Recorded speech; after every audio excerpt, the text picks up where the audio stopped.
All right. Thank you, everyone who's joined us. I'm David Powell, academic at University of New South Wales, Canberra. I'm in what we call our Advanced Electromagnetics Group, who is co-hosting this talk, but that's along with several IEEE chapters of antennas and propagation, including our ACT chapter Queensland, Benelux, Victoria, New South Wales, and South Australia. Because Andreas, who's about to give this talk, is located in Luxembourg, so I see there are a few of his European colleagues here. So I'm getting some awful feedback, but I think I'll just let Andreas get on with his presentation. He's said that he's happy to take short questions during the presentation, and we can have longer discussions at the end. So Andreas, please go ahead. Yeah, thanks David for this kind introduction. Thanks also for setting up this meeting and yeah, organizing it. So today I want to present results from my thesis, which was recently submitted. It was supervised by David Powell, and the co-supervisor is Geraldo Vittori, who is, if I saw correct in the participant list, is unfortunately not here today. So the work was done at UNSW in Canberra, and we were running it in collaboration with the Australian National University and also with IEE, which is a company based in Luxembourg, and at their R&D center, we could do most of the experiments in millimeter wave lab. So yeah, I think I'll jump right in. The title is Metasurfaces for Millimeter Wave Applications.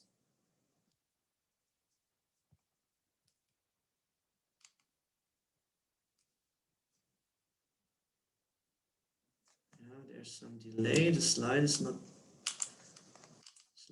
moving forward. Sorry for that.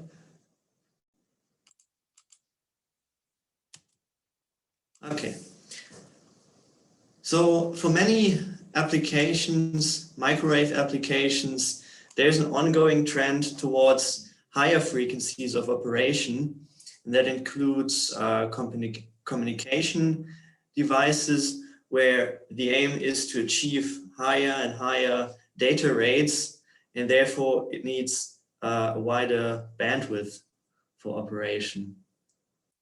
Another reason for this trend is the miniaturization of devices. So with smaller wavelengths, it enables very integrated device architectures, and we see this especially in radar sensing, where decades ago we knew radar from military, from aviation, and an application like this where it was requiring large infrastructures.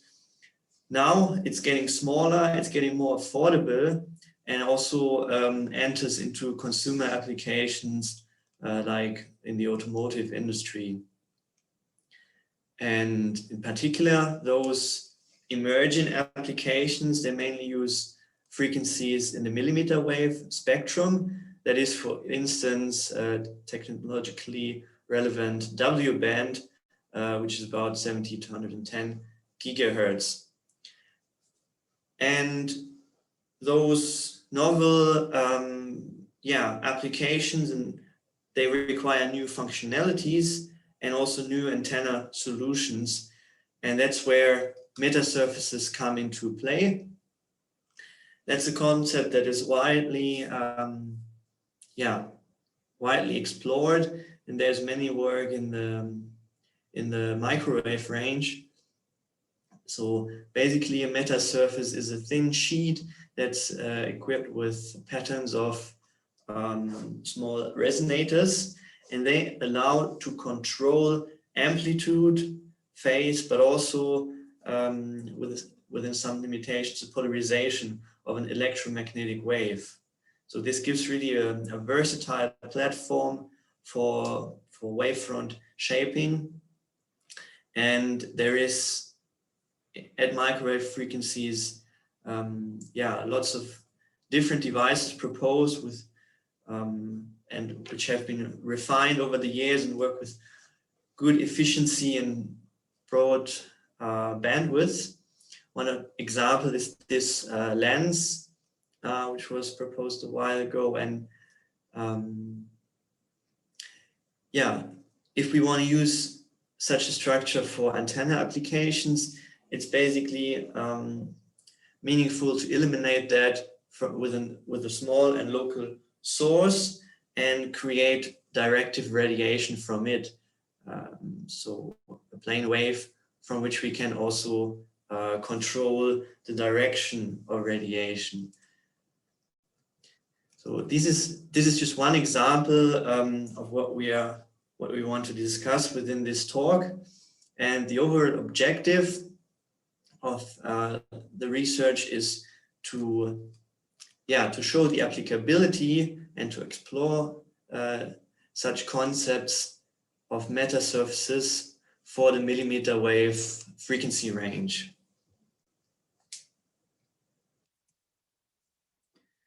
Before I give more detail to the objectives, I want to give a bit of an overview of different architectures and also narrow down on what we're concentrating here. In a frequency range from microwave all the way up to terahertz, typically metasurfaces are consisting of multi-layer structures, which include metallic patterned layers that are spaced by dielectrics or put on a thin dielectric carrying substrate. And the simplest version of this is it's depicted here, is if we have just one layer, the structure has an electric dipole response, or response of dominantly electric dipole nature. And this was used a lot in the form of frequency selective surfaces.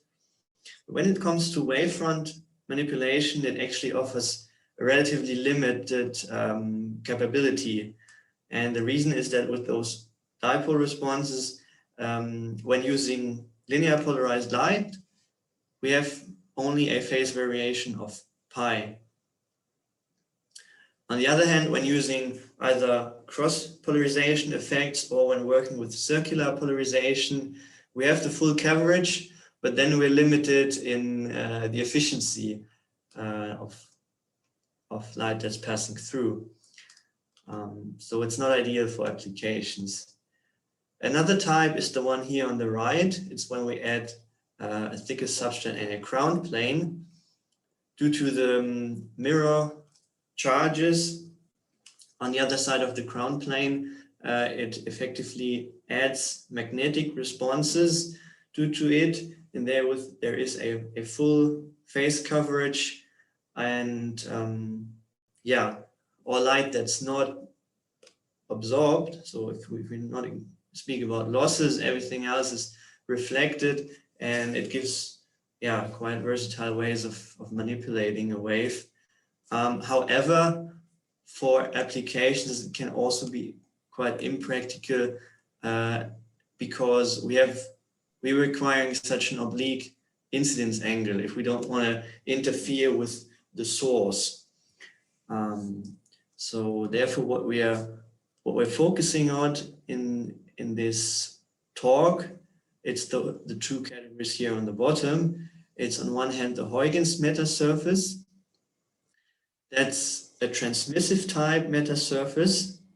It requires at least 3 layers of patterned metallic structures. And the reason is that in each cell, we balance magnetic and electric responses. And that allows to suppress spurious reflection, and yeah, we can achieve high transmission efficiency while having full phase control. And yeah, so that is quite useful. We can also add bianisotropy, which is required for very large refraction angles. If we have difference of the impedance that we need to match to on both sides. So that's a kind of versatile concept. And on the right hand side, I also want to include concept of leaky wave antennas. That is basically metasurfaces which are fed by a surface wave, which is bound to the surface, and as it propagates along the aperture, radiates parts of its energy, and this can be used for beam generation as well. Of course, I have to mention as well that this concept of leaky wave antennas, similarly as in reflector rays, that has been used in microwave engineering decades before the term metasurface actually became popular. But with this new body of work that came from the metasurface community, there's certainly more concept and refined techniques for the synthesis. So we're going to focus on these two categories, and I also want to mention that here in the fourth category for the leaky wave antennas, a huge benefit is that we have the excitation sort of in plane with the metasurface itself, so it stays inherently flat and is quite useful for the integration into electronic devices.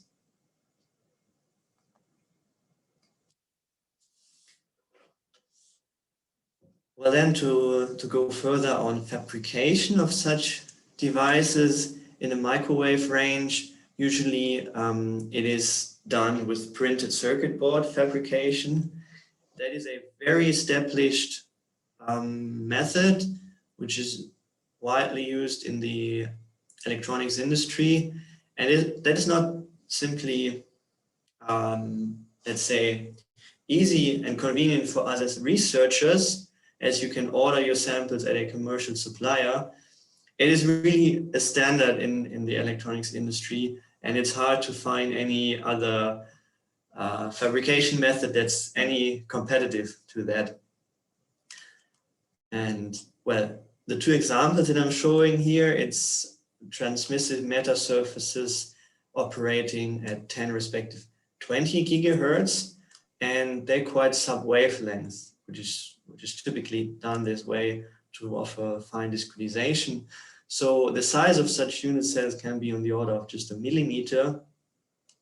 And this means that those structures here, everything which is blue is metal, is very small and delicate. Here it's used to, there's a capacitive spacing, and there's a thin line in order to have high inductance. And already at these frequencies, these features are close to the resolution limit of the photolithography in PCB fabrication. So if we think of bringing that to smaller wavelengths, millimeter waves, simply scaling it down by a factor 4 or 5, it is not possible. So many existing geometries from microwave metasurfaces, they're simply not suitable for higher frequencies. Other more practical challenges, let's say, it's that tolerances and also the quality of conductor surfaces, they play much more of a role at millimeter waves compared to microwaves. And the characterization it's more of a challenge.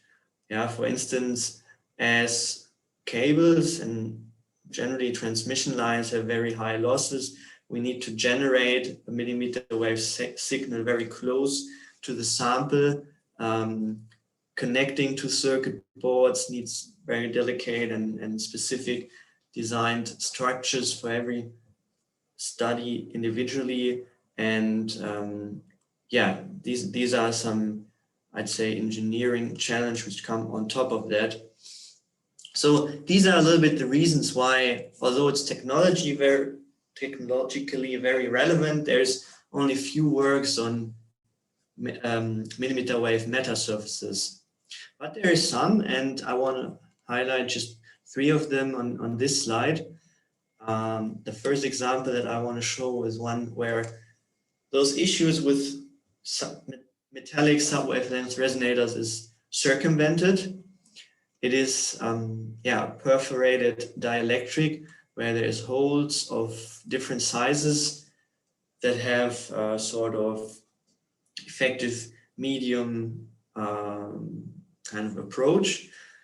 So, and at the end of the day, in this work, the outcome is a lens which is relatively flat or thin, which is light wide and has low losses. So it sounds very useful, but still the fabrication with having this many holes it's quite costly. So it might not be for really low cost consumer applications, what we are targeting a little bit to in this work. And similarly, I'm showing here a leaky wave antenna, which operates well at millimeter wave frequencies. But the challenge here on this part is that it was fabricated on a ceramic multi-layer structure and even includes like some 3D features. I hope you can see that on the picture. So it's like a dielectric rod onto another dielectric carrier and with those metallic patches on top of it.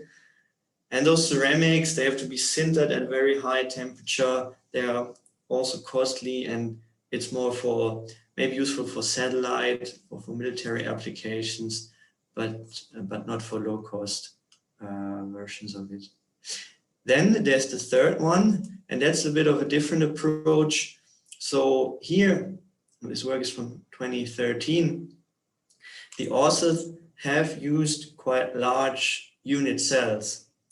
So the resonators are on the order of just lambda over 3. And that allowed them, although that the frequency is as high as 80 gigahertz, it allowed them to fabricate their samples with PCB. And the experiments showed quite good performance for beam refraction. And that's really the direction that I wanted to go as well with my research and where I wanted to build on. The limitation in this work lies a little bit in the synthesis. So while the authors used some analytical equations as a starting point for the design, it required a lot of optimization and kind of an ad hoc procedure to minimize some effects which were not well described. So this worked well for this periodic structure with 5 atoms, but it's not like this synthesis method is robust and can be translated to other structures and works right away. So I identified this as one of the key challenges for achieving efficient millimeter wave metasurfaces. It requires a synthesis that is dedicated for coarse discretization and therewith enables high frequency devices made with printed circuit fabrication. And the second thing is, as we have those issues with tolerances and losses and roughness of conductors, it really needs accurate experimental characterization to verify the models and to work with this larger set of parameters in the numerics. So this as a second main goal, and when having these challenges addressed, I also want to present some antenna prototypes that show the applicability and that present how much of a potential is there for such structures for the W-band frequency range. In particular, I want to present a switch beam antenna and a tapered leaky wave antenna. So I hope I could give a bit of a motivation. The talk is structured like that. I want to give a bit of an insight into 4 different works. The first ones are about transmissive metasurfaces, and I start with analyzing near-field coupling in Huygens metasurfaces. So I said it at the beginning, for achieving high transmission, we need at least 3 layers. And this is typically described in such equivalent circuit model. It means that every metallic layer is represented by a surface impedance and the dielectric spaces with a transmission line. And this is beneficial for the synthesis, as it allowed to link individual surface impedances to the transmission of the overall system. And this works well for deeply subwavelength structures, has been used in these reference, just for instance. And yeah, it can be very useful. We tested it though for such a unit cell shape, and this can then be a metasurface for around 80 gigahertz that respects fabrication constraints. So these edges here, they are larger than 100 micron. And here in this case, it actually turns out that the model is fairly inaccurate, and we have a huge difference in the phase that it's predicted, and also the amplitude maximum is shifted. The blue curve shows the actual response calculated by a full wave simulation. And the reason for this is near field coupling. So basically what's different from these large resonators to smaller ones is that we have fringing fields which extend further and yeah, cause those layers to interact with each others. And we proposed a way to include this into that equivalent circuit model. So those additional elements that I'm showing here, these are current controlled voltage sources. And they allow to mimic the coupling in a sense that if we have some current, for instance, on layer 2, it adds up a voltage on 1 and 3. And all the other combinations are included as well. And from this circuit model, we can develop a matrix formalism to describe and link this to the transmission properties. One important part of this is this impedance matrix that includes self-impedances on the diagonal and coupling elements or coupling coefficients on the off-diagonal terms. And when using this, we can actually develop another equation that shows us that representing the whole system with admittance matrices, we can separate near field and far field contributions. They simply sum up in this form. So it allows us to discriminate those effects and yeah, describe the model, describe the physics more accurately. So what we need to use this model is basically showing here. We can determine those impedance coefficients in separate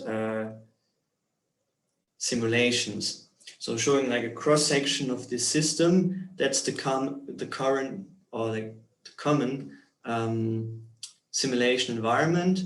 We need to de-embed this added space on the sides, and then we calculate this with full wave simulation and periodic boundaries on the sides. And when removing some of those, each one of those layers, it allows us in this case to determine the coupling between layer 1 and 3, and here layer 1 and 2.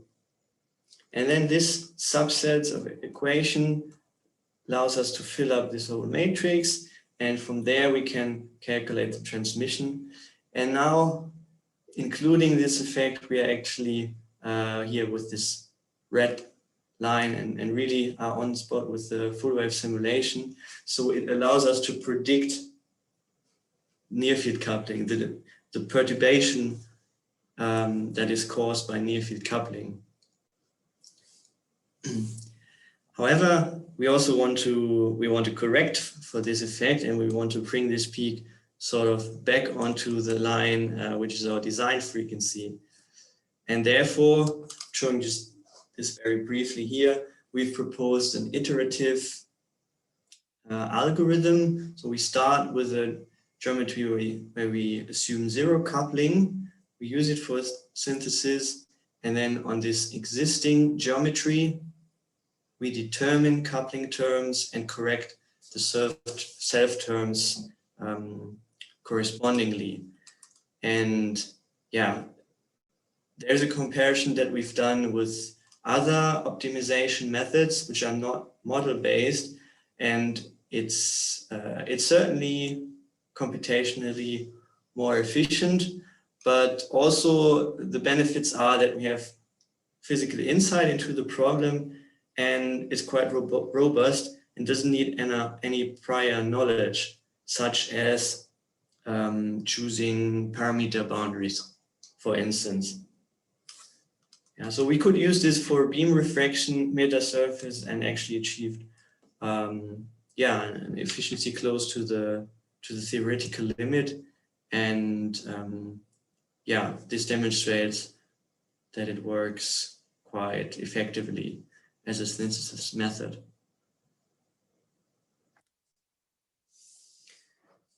After having established this method, I want to go on with an experimental study using these beam refraction type metasurfaces.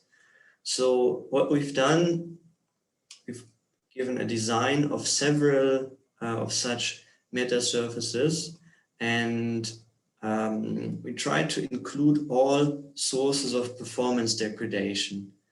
The near field coupling is included, as I've explained earlier, through our algorithm.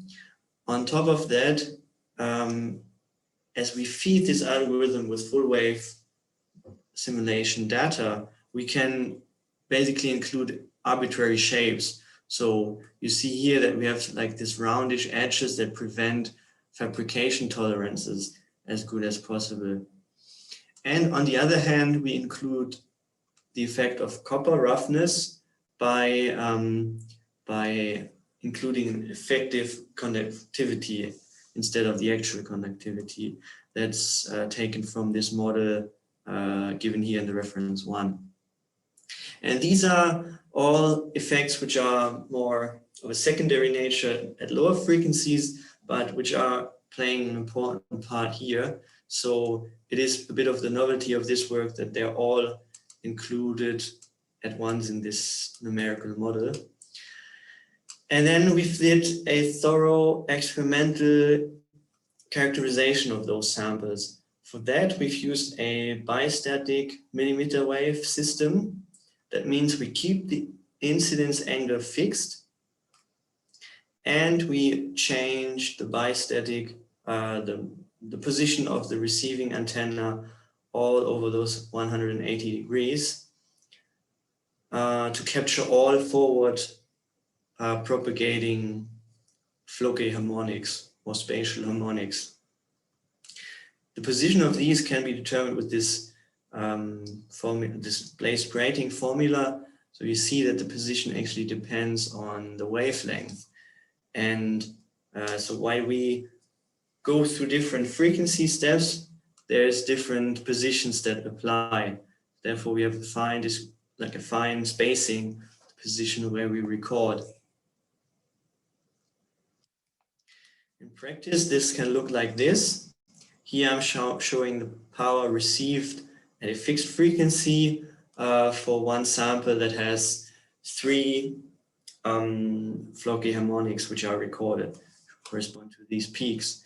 So the T1 mode, for instance, that's the desired mode, the one which is dominant, and in this case has 10 or more 15 decibel of a higher amplitude. And we can also see the signal to noise ratio, and I've plotted here the power that we receive when having just an empty sample frame, if we remove the sample. And when tracking these peaks, that brings us to a frequency-dependent representation of this. And the blue one, which is the blue curve, which is the empty frame measurement, that was used as a normalization for all those other curves. And having done this, that brings us to a quantity that's actually the intensity of those flocky harmonics as it occurs also in the theory and numerical simulations. So for this very same sample, there is those 3 modes. We have a dominant one here at the design frequency, and other modes are suppressed. Plus, we have very characteristic features here. And those allow us to really take into account also those secondary effects. To make an accurate verification, we also made sure that geometrical parameters are modeled the right way. So we verified, for instance, the thickness of those substrates and metallic layers. We analyzed the roughness and made a comparison so that tolerances are prevented, and we're really modeling what's physically there. And in total, we achieved efficiencies between 70 and 85%, although that we used simple circuit board methods, and it gives a very accurate verification of our numerical model. And here on this slide, I also want to show that we used the same experimental procedure in another work, which is from Ashi Fathnan, another former student of this group. And he was working on reflective broadband metasurfaces. And so the metasurface that he came up with is one that has even 5 flocky harmonics. It's supposed to have a very wide bandwidth, and that was actually also shown in the experiment. We were able to use this tool to very much show the benefits of his theoretical concepts as well.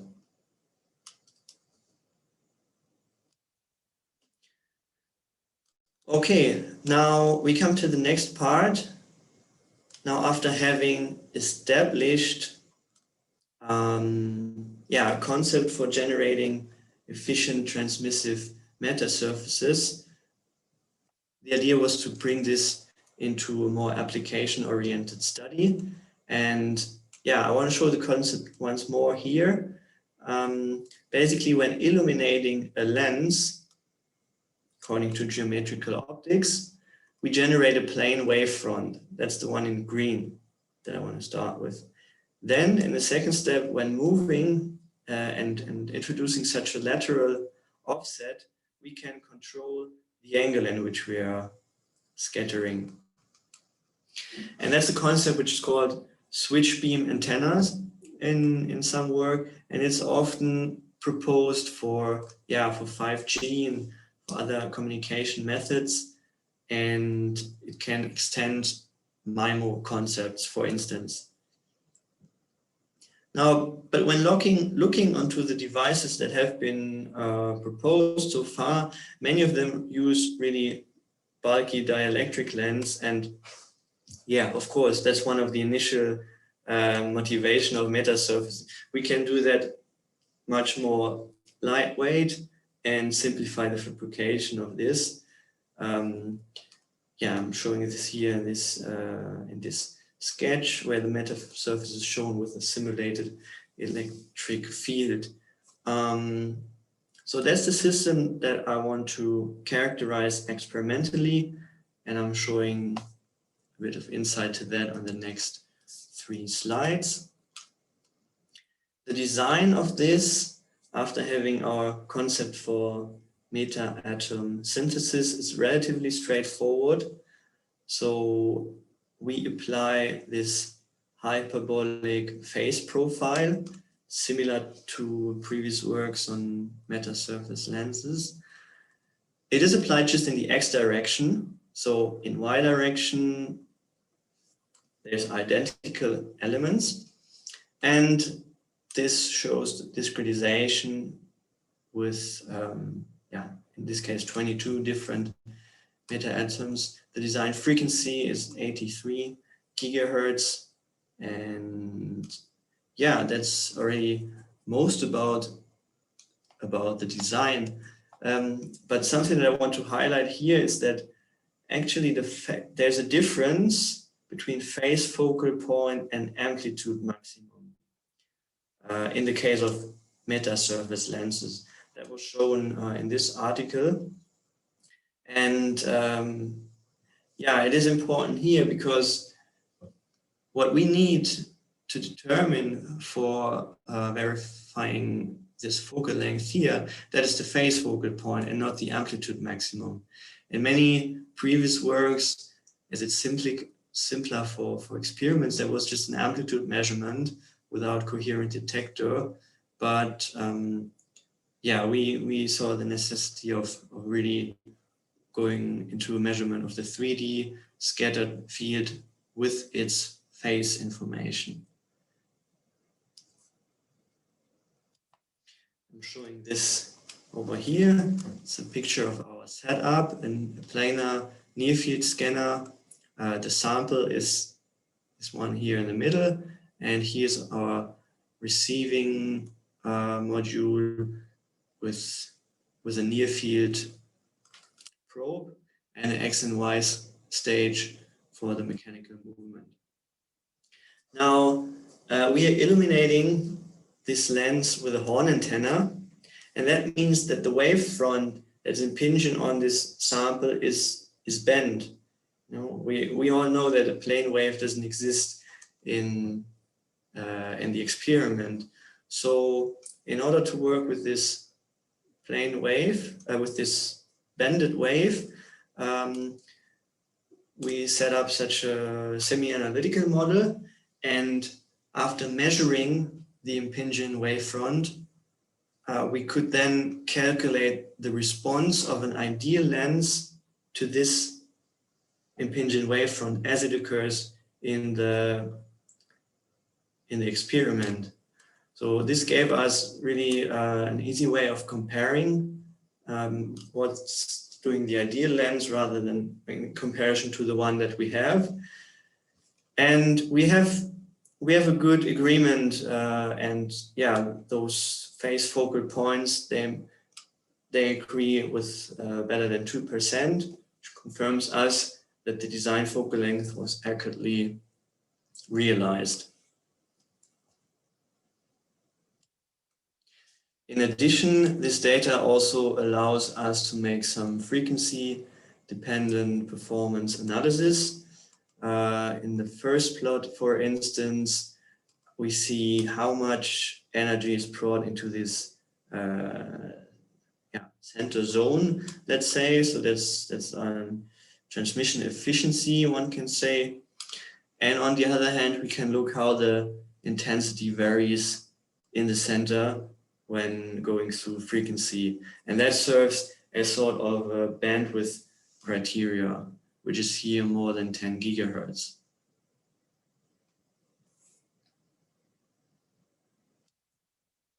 Yeah, and after having this characterization and verification of that our lens works well, there is another set of experiments that we've done in order to show the applicability of it.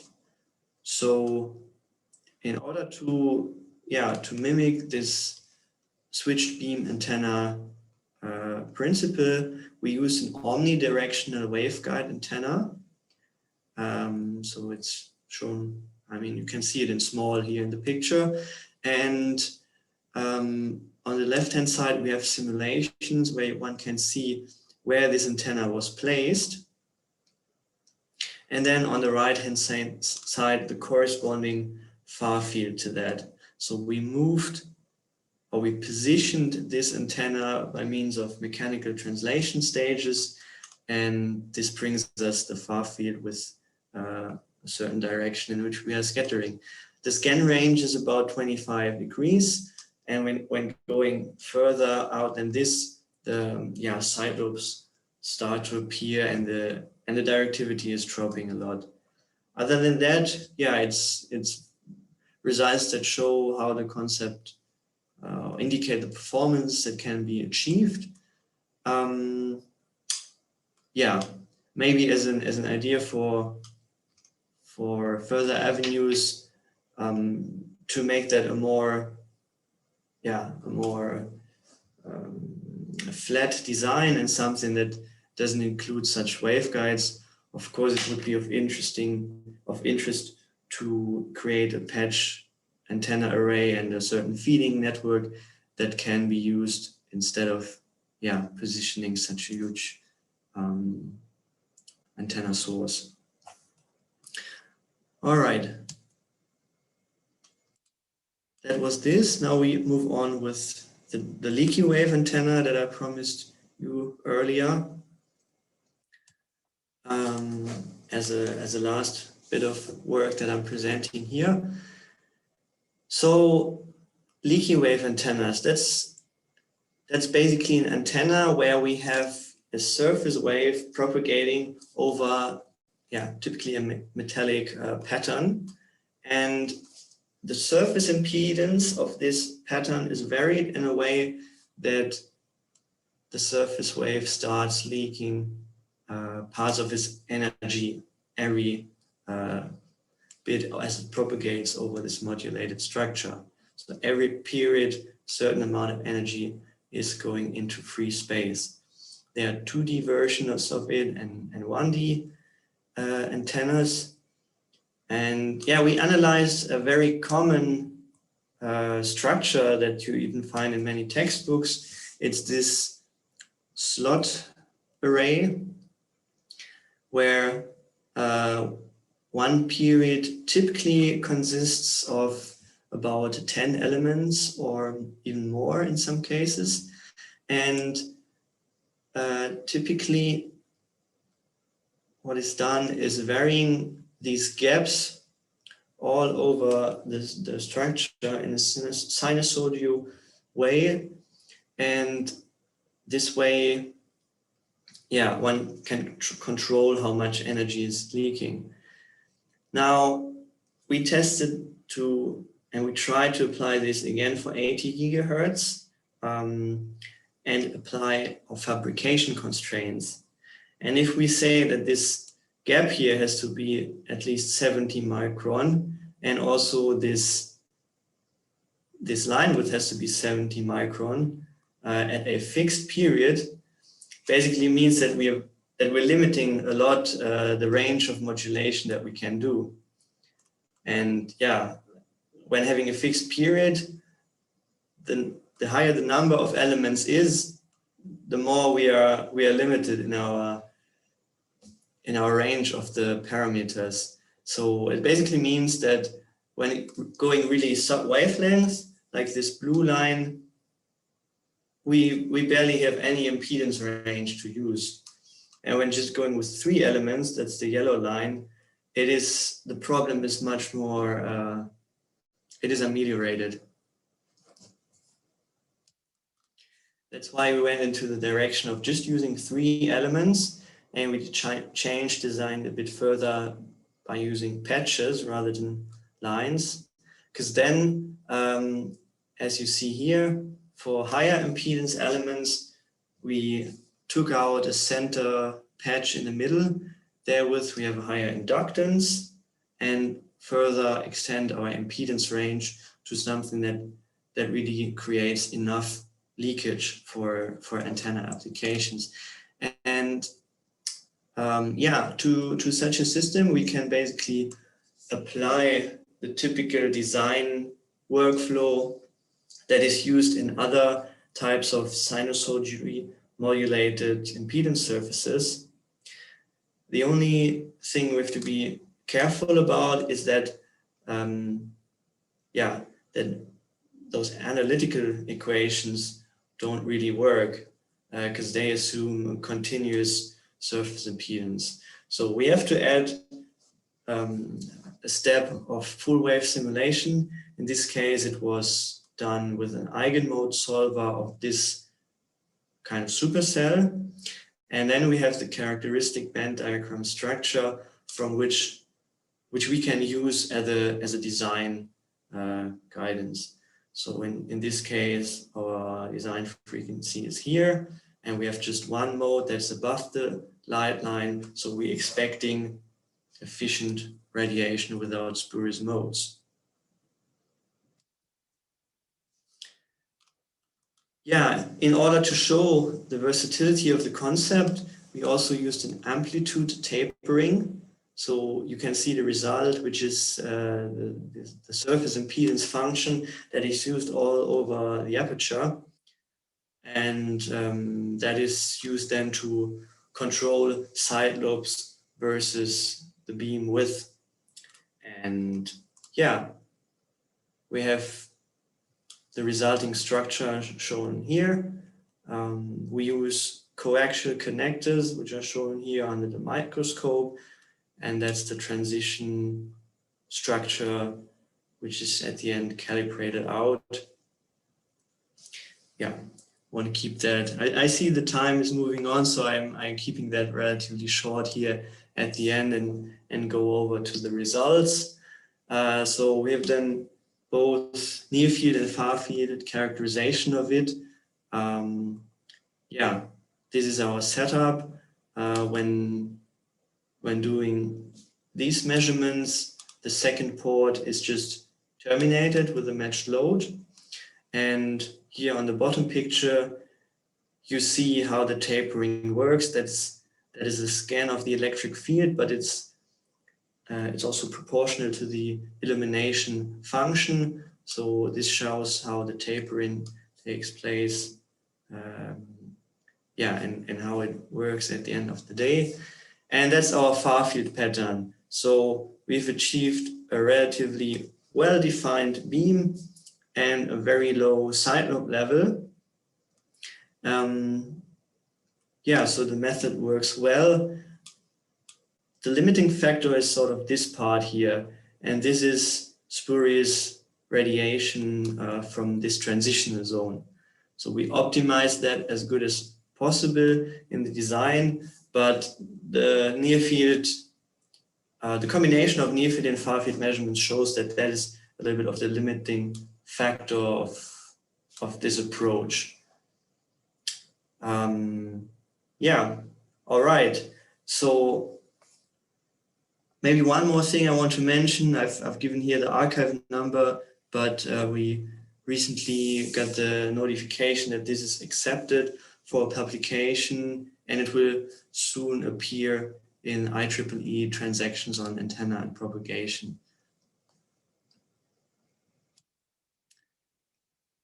Yeah, I think this is it from my side for now. I will keep this summary slide as a last slide, and some small diagrams to show what I've been talking about. And I think that's a good point now to hand over to a discussion. So I'd be happy to answer all kinds of questions from the audience now. Thanks a lot, Andreas, for the great talk. Please come forward with any questions you might have.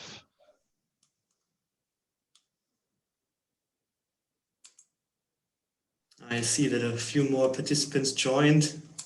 Yep, you can put them in the chat or just turn on your microphones.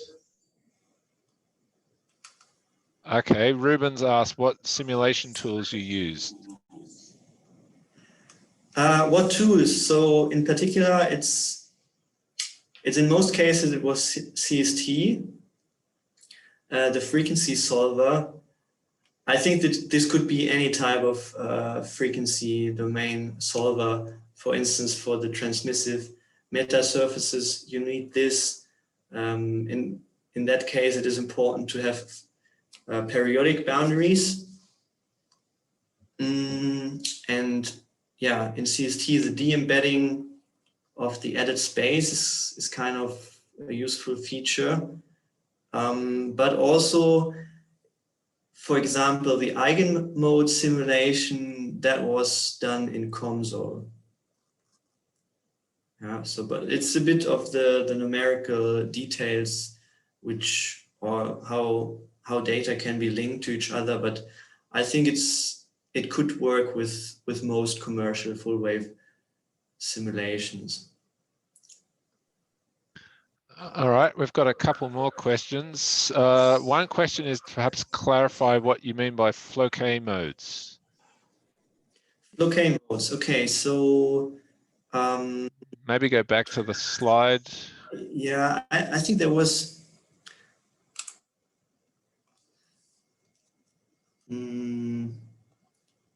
It's relatively slow for skipping slides. Maybe I.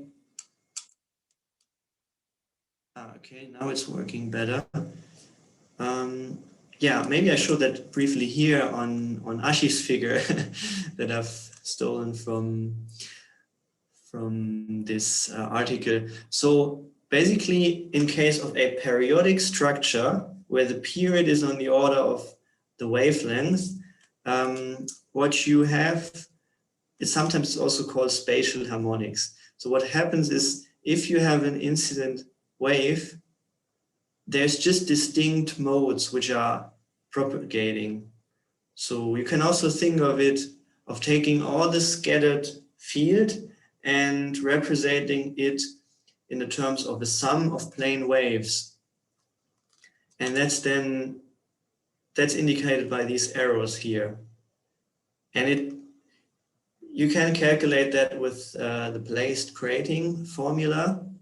And yeah, so it's distinct directions which depend on the frequency, the incident angle, and also the period. I hope that is. I think for those from an antenna background, they're the same thing as grating lobes. That might clarify for some people. Yeah, this is the grating formula which can help to calculate what the direction is. All right, and Tofix asked another question about the possibility of tuning these structures with diodes. With diodes. So we have been thinking at the beginning of the project about tunability of these structures. And I think it's a bit, it's maybe more difficult compared to larger structures because, yeah, for example, varactor diodes, they have a bit of a size. I think the smallest one are about 1 millimeter, maybe a bit smaller than that. But to integrate them into such a cell, which is, I mean, this one is 1.5 millimeters by 1 millimeter. Yeah, it's not possible to really include that while not causing too much scattering from it.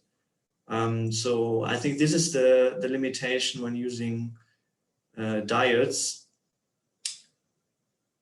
Yeah, so mechanism that could work well would maybe be using some tunable materials such as either ferroelectrics or liquid crystals. But we have not included that in our work. Yeah. Okay, I don't see any more questions in the chat. Is anyone else? Hi, David, it's Yang here. Thanks for this arrangement, and it's a very exciting talk by Andreas. I have a quick question here regarding the fabrication. Like you have a multi PCB layers stacked like this one. Like, so how did you fabricate this kind of structure? All samples that I've used in my work, they came from a commercial supplier. So is that ever at some PCB fabrication facility. I have to admit, it's not the absolute standard process, but it is dedicated high frequency materials. So the substrates that we used, they are specific low loss materials. In this case, it was Isolar, Astra, MT something. It could as well just be some of Rogers, like the Roger 3000 or 4000 series, but it has to have a low loss tangent. Otherwise, losses would further, play a further role and absorb more energy than that. So did you do the post-processing by stacking those PCBs together, or they did that for you? This is done also at the PCB manufacturer. Okay. Yeah. Right. Yeah.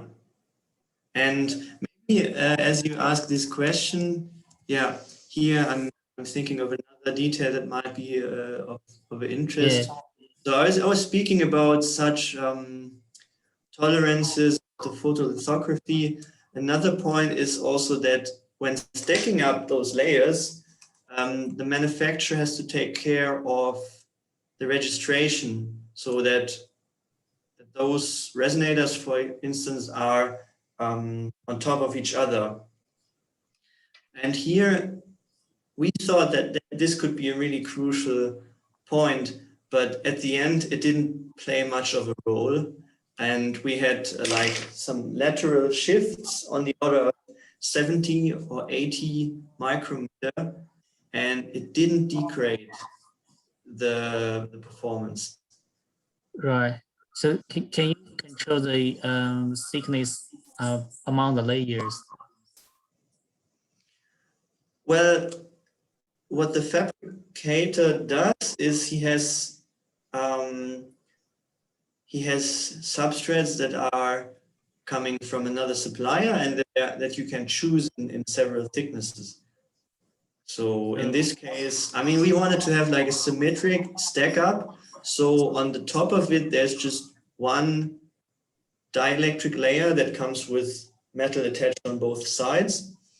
And then you have this on the other side, we choose dielectric material of just half the thickness. And one of them is material that kind of melts if you put it under pressure and high temperature. So it is acting as a sort of glue, and it's called pre-preg. Right. So you have to follow the design rule to make the designs, right? You can't just randomly pick the optimal dimensional parameters for your design. I can, well, there's a discrete set of thicknesses that you can take into account during the design. Right. And then due to the tolerances, there might be some shifts of a few percent, maybe 2-3% of the thickness.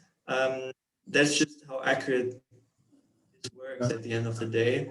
So in this case, for instance, we had here we had a shift of the maximum of 3 gigahertz with respect to the design frequency, which was 80 gigahertz. So I have to admit that here we went off a little bit from what we designed. What we simulated is though what we measured. So in this term, it is accurate, and it can also be like if you would want to prepare this for a